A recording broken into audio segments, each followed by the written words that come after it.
It's story time with Dazzle. Let's see what story we're going to read today.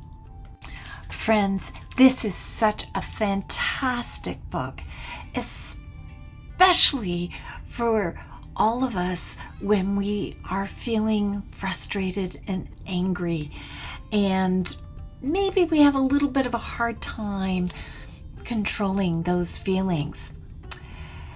It's titled The Three Little Yogis and the Wolf Who Lost His Breath, and it's by Susan Verde, and the pictures are done by Jay Fleck. Let's take a look.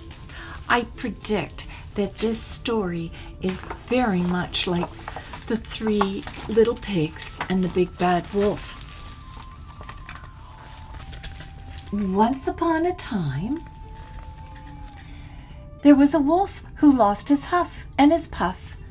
As you might imagine, this was a problem for the wolf, a big, bad problem. My goodness. You see, sometimes the wolf felt angry, which happens to everyone from time to time. There were many reasons he felt that way.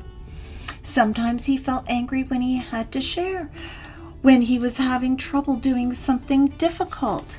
Oh, goodness. When he was worried or when he was hungry. And sometimes he wasn't sure why he was angry. That happens to all of us sometimes. What he did know was that when he was angry, the only thing that seemed to make him feel better was huffing and puffing and blowing things down. He blew down fences and houses and anything that got in his way, causing trouble wherever he went. But the wolf never actually felt much better after huffing and puffing. In fact, when he saw how frightened the rest of the town looked after he blew something down, he felt even worse. But he just didn't know what else to do. That happens, doesn't it? One morning, when the wolf wanted to blow off some steam, he came upon a little yogi doing sun salutations by her straw hut, stretching her arms to the sky to greet the new day. The wolf saw how peaceful the little yogi looked, but he didn't feel peaceful at all. His heart and mind were racing, and his whole body felt hot and uncomfortable. Oh, how he wanted to huff and puff and blow down the little yogi's hut into a pile of straw. See, I told you. Isn't it like the Three Little Pigs story? Let's see what happens. So the wolf opened his mouth wide and he tried to blow.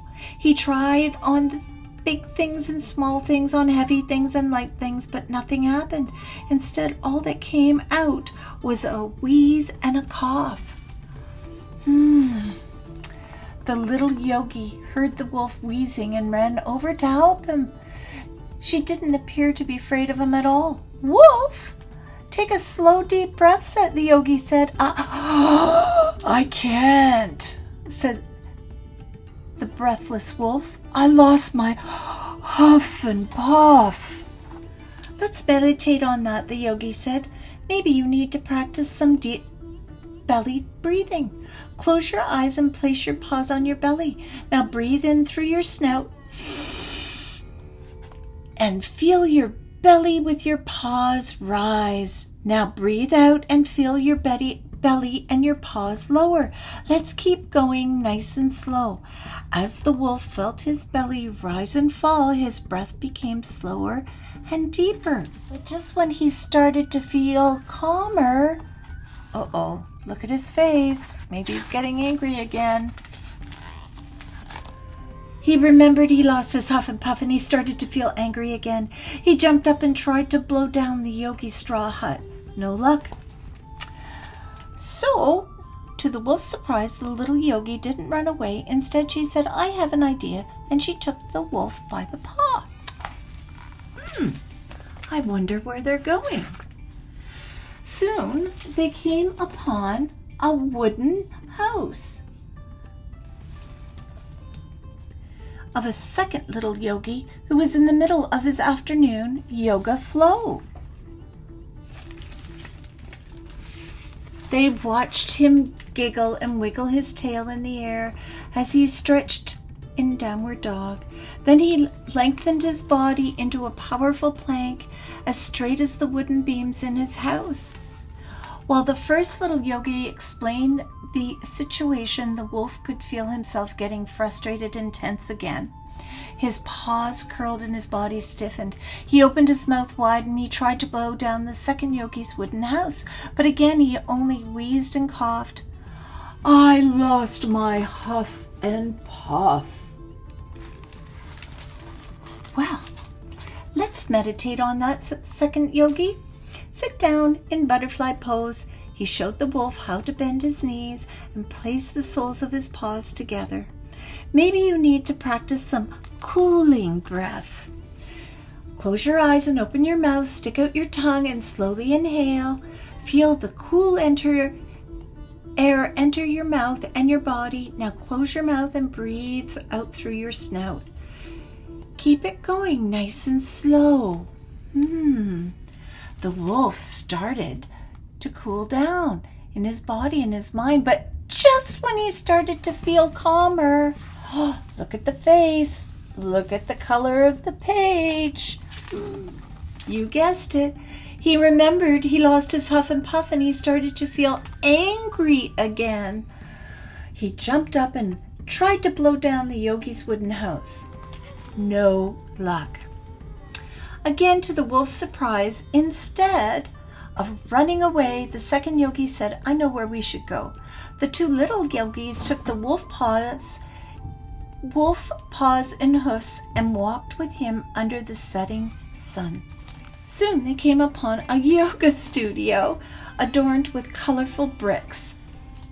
Inside, a third little yogi was in half moon pose. They came outside and noticed the exhausted wolf. "What's wrong?" they asked. The wolf was startled. No one had ever actually asked him that question before. "I want to blow everything down, but I have lost my huff and puff," the wolf answered breathlessly. "Why do you want to blow everything down?" the third yogi asked. Again, the wolf was surprised. But there was a new question too. "Because when I'm angry, I think a huff and puff will make me feel better." "Does it really make you feel better?" "Well, only for a moment. I blow everything away, but then everybody runs away from me. Too, I don't like that others are frightened of me. But without my huff and puff, I don't know what else I can do." "Let's meditate on that," the third little yogi said. "Maybe you just need to practice some supported breathing. Sit down with your back pressed up against mine. Close your eyes and notice the air moving in your back. Do you feel it filling up my back too? Now breathe in and out through your snout. Try to match the pace of my breathing." Beneath the shimmery moonlight, the wolf and the yogis practiced breathing together back to back, nice and slow. And soon the wolf began to inhale and exhale more deeply. Then suddenly something new happened. The wolf felt different. He didn't feel tense or frustrated. He felt peaceful under the sparkle of the stars. The three little yogis showed the wolf even more ways to relax and breathe. Look at them, all four of them, until at last they all settled down to Shavasana. From then on, when the wolf felt angry, sad, scared, or worried, which happens to everyone from time to time, he knew just what to do. "I may have lost my huff and puff," the wolf said, "but I have found my breath." And parents and teachers, at the back of this book, you see all the cues for the yoga poses. It's such an excellent fractured fairy tale of the three little pigs and the big bad wolf.